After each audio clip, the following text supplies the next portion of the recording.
Vic Goddard, a year ago we sat in this school, we talked about the challenges that the school faced. How have things been in the last 12 months? Obviously at that point we were just announcing redundancies, that's this time a year ago, and we went through that process and we lost 10 really important people to the school. So that was a difficult thing, both from a school point of view, because it meant we had less support, less services.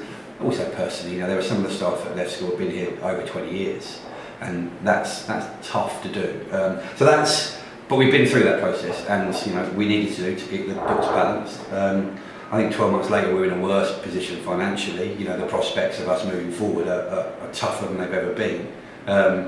School's still full of kids and still wonderful from that point of view, and if I get a bit melancholy, I just go for a walk around the school and see lots of wonderful stuff going on. So that's brilliant. However, the realities of what you're trying to do in the background that you don't want the staff and the students to know is increasingly difficult. So 12 months on, what motivated you to feel so concerned that you have written a letter to the constituency MP here in Harlow, Robert Halfon? I'm a member of the Association of Secondary Heads of Essex, ASH as it's called, so all of the secondary schools in Essex are members of it. So 80 secondary schools, and it's obviously we meet fairly regularly, and it's a growing issue. Essex is, because of its location close to London. If you look at the funding formula, the government's trying to balance out across the country. More Essex schools lose than gain. So there was a collective concern across Essex. So we decided that we'd all send a letter to our constituent MPs on the same day, in a very, very similar, not identical format. And so that's what we did. So you're not a voice crying in the wilderness here in Harlow. It feels that way, as if to say, Vic, you go for it. It's not that way. No, it's certainly not. I mean, that it's, you've got East Sussex head teachers that have written and said they might have to go to 4 days a week. East Sussex governors threatening to go on strike. Surrey head teachers have written to their local MP. I think the problem we've got as a profession, in order to get this message over to parents, which I think is the key thing, is that we are, whichever way we like to see it, in competition with each other. There's 5 secondary schools in Harlow, and of those schools, with not enough kids to go around. So it takes a brave head to stand up and go, actually my school isn't going to be quite as good next year as it is this year, because we're going to lose certain staff that we don't want to lose. But that is the reality. It makes it much easier for the head down the road to go, actually we've got no problems and we're going to be fine. But this is not about competition. I serve Harlow, and I serve all Harlow children, even if they don't come to my school. And so it's important for me that parents, voters, understand what austerity means for their children's education, and therefore hopefully will also put some pressure on local MPs and therefore government to make some changes and to take their foot off our throat a little bit, which is how it feels. So of all the points you've made, which will be alongside this particular piece, what are the 1 or 2 key points that you're most concerned with? The biggest concern for me is that we cannot have young people not with hugely qualified and talented people standing in front of them. Textbooks and everything else that we rely on as teachers as well, they're fine, but the biggest thing, the most influential thing in front of young people is qualified staff, good teachers. And if I can't have good teachers in front of young people, if I can't afford good teachers in front of young people, then I'm not serving the children that we have. And the biggest problem you've got is where there's a shortage, costs go up, prices go up. If you're a maths teacher and you want to come and work in Harlow, you can name your price. There's an element of, what are you going to offer me? What are you going to offer me? I'm going to take that one. And I haven't got the money to do that. So the overarching biggest challenge I've got is, can I get suitably qualified and skilled teachers in front of these kids and to keep them in front of these kids? If I was being sceptical or cynical, you write a letter to Robert Halfon, an MP of a majority of 8,000. Some would say not a viable opposition. He could just say, thanks for that, I'm hearing what we're saying, and offer very conciliatory words. Yeah. But that might be it.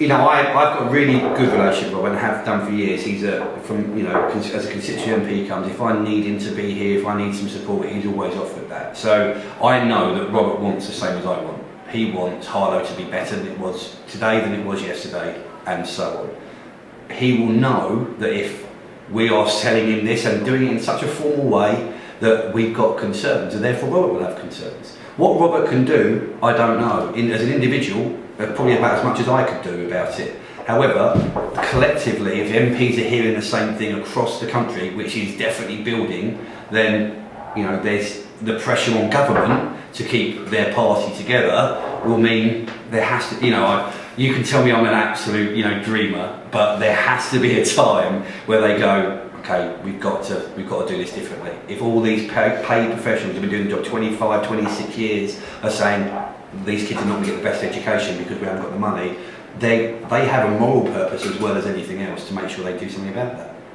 So if this is a game of cards, of poker, what's the worst case scenario? That you go to 4 days a week?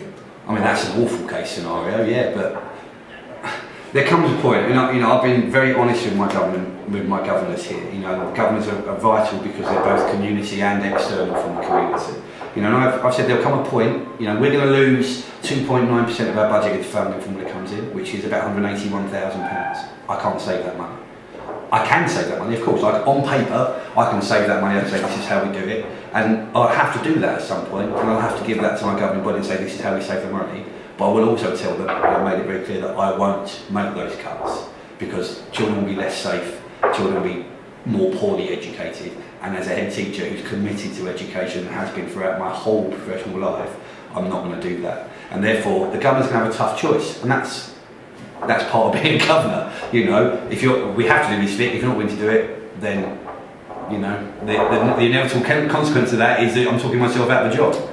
How are you going to sell this though to the man on the street? And this sounds incredibly flippant, but people, it's been like the Jimmy Carr joke I saw when people asked what their job were, and somebody put their hand up and said, "I'm a part-time teacher," and he said, "Is there any other time?" Yeah. I'm not insulting you, but they'll say 6 weeks holiday, etc., etc. Just get on with it. That's what the man on the street's going to tend to say. If it's in the strike, or whatever, you've got a limit to what you can do, isn't there? Yeah, if I'm looking at, I'm talking to the Harlow man on the street, ultimately, are they happy that their children go to schools that aren't able to cope with their needs and provide them with the best quality education that they could do to a different generation of children? That's really quite clear. This is going to be worse for your child than it was for the child last year, year before, and year before. Are you happy with that? The answer is going to be no. My child deserves what they got. And therefore, we all need to put pressure on MPs to make different choices. Austerity is a choice. This government is choosing where to spend money and where not to spend money. They're not giving enough money to education. It's fine, we've got this pie of money and it's split up across everybody, but if the pie in the middle is not big enough, not everybody gets the big enough slice. And that's where we are. The money going into government is not sufficient to fund all the schools in the country how it needs to be funded. So they can make a choice. They need to save money somewhere to do that. I've done that already. We saved hundreds of thousands of pounds last year, losing staff that we didn't want to lose. So they can't say we're not biting the bullet, because we are. However, there comes a point where you can't keep cutting things away without things falling over. And we're not very far away.